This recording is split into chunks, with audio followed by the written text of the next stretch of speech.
السلام علیکم ورحمۃ اللہ وبرکاتہ۔ میں محمد بشارت فیصل آباد سے، اور یہ میرے ساتھ حافظ حمزہ اور سامہ بھائی اور حافظ عبداللہ۔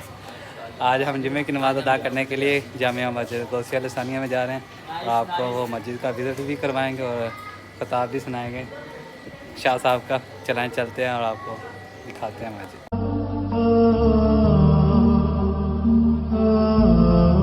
بہت ہی پیارا موسم ہے آج کا، ماشاءاللہ بادل ہوئے ہیں، اور یہ مسجد کا ویو باہر سے دکھا رہے ہیں ماشاءاللہ غوثیہ الثانیہ کا۔ ابھی کچھ دیر بعد آپ کو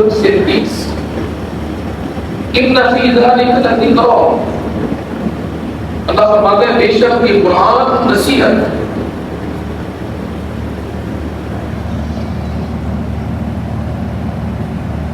قرآن دلوں کو بدلنے والا، قرآن مومنین کے لیے رحمت ہے،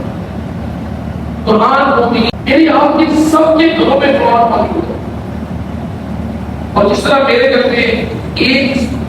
سے زائد نسخے قرآن مجید میں موجود ہے، مجھے یقین ہے کہ آپ حضرات کے گھروں میں بھی ایک سے زائد نسخے قرآن مجید موجود ہے۔ مسجدوں میں الماریاں قرآن کریم کے نسخوں سے بھری ہوئی ہیں،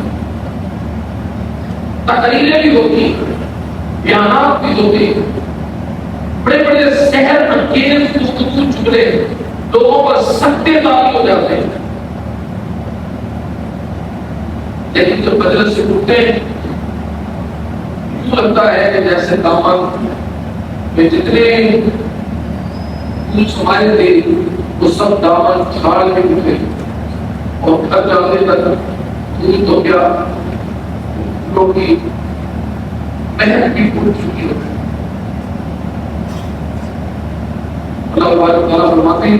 لمن کان لہ قلب، اس کے لیے سب سے پہلی بات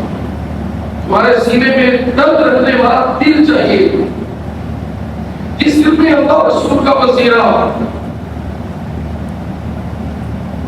جیسے آپ کا کوئی بڑا دوست محبوب وہ آپ کو اچانک ان پر اطلاع دے کہ میں تمہارے دروازے کے باہر کھڑا ہوں، جب پردیس میں گیا ہوا بیٹا سالوں بیت گئے اور وہ ہر ماہ فون کر کے پوچھتا ہے بیٹا تمہیں کیا چاہیے، بھائی تمہیں کیا چاہیے، وہ اپنے کزن سے پوچھتا ہے کہ تمہیں کیا بھیجو، اپنے دوست سے پوچھتا ہے کہ تمہیں کوئی چیز چاہیے، اور پھر فون گھومتا گھومتا گھومتا کبھی اس کے باپ کے کان کو لگتا، اور کبھی اس کی بڑی ماں کی